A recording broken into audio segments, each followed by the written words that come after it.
10 second, 5 second, start.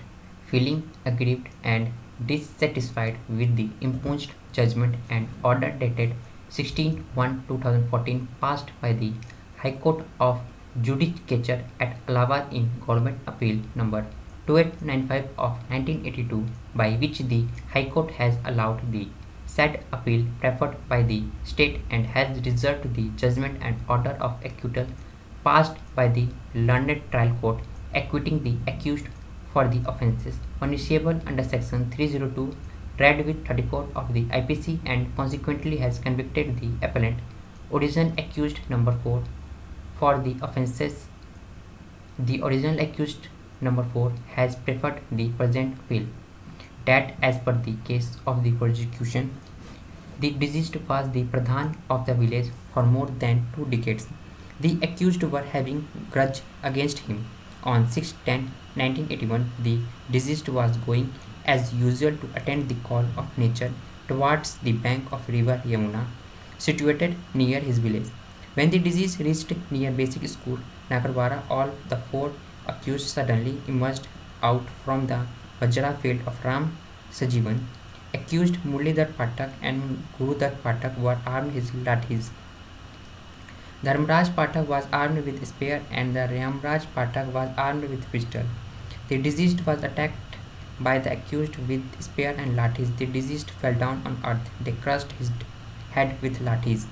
On hue and cry, first informant Satrudhan Pathak, his brother Ramsukh Pathak, Lakshmini Pathak and Shiv Shankar, who were already there at a short distance, rushed towards the deceased, whereupon accused Ramraj Pathak fired a shot from his pistol towards the deceased, and all the assailants ran away along with their weapons.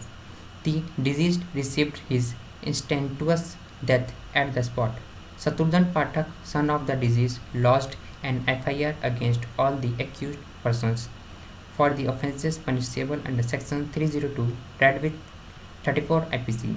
The FIR was investigated by one Sukram Sonkar, the investigating officer.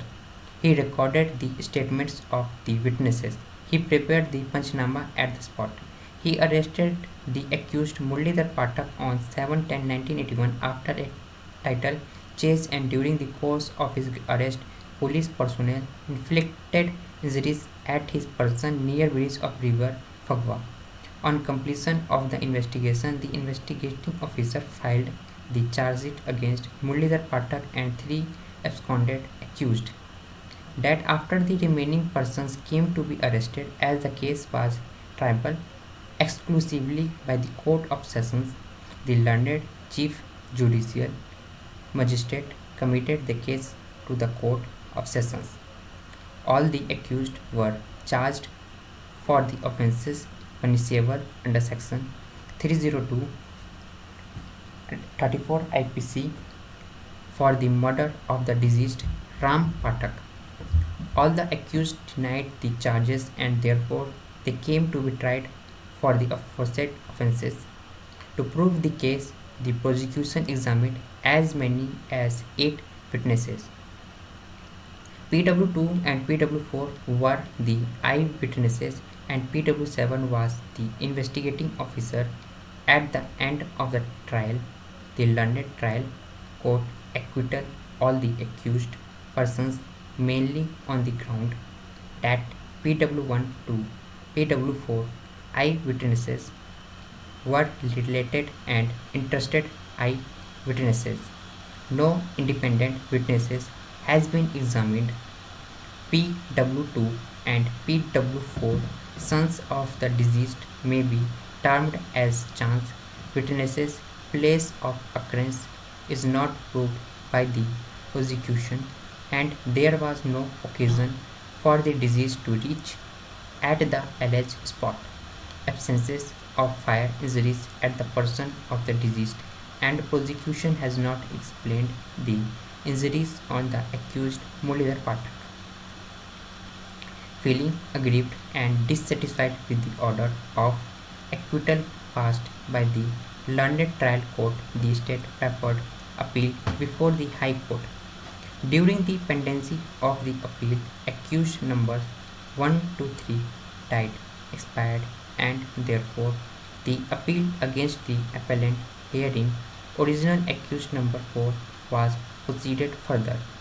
That on reappreciation of the entire evidence on record by the impugned judgment and order, the High Court has allowed the appeal and has set aside the order of acquittal passed by the learned trial court and consequently has convicted the appellant herein original accused number 4 for the offences under section 302 334 IPC and has sentenced him to undergo life imprisonment.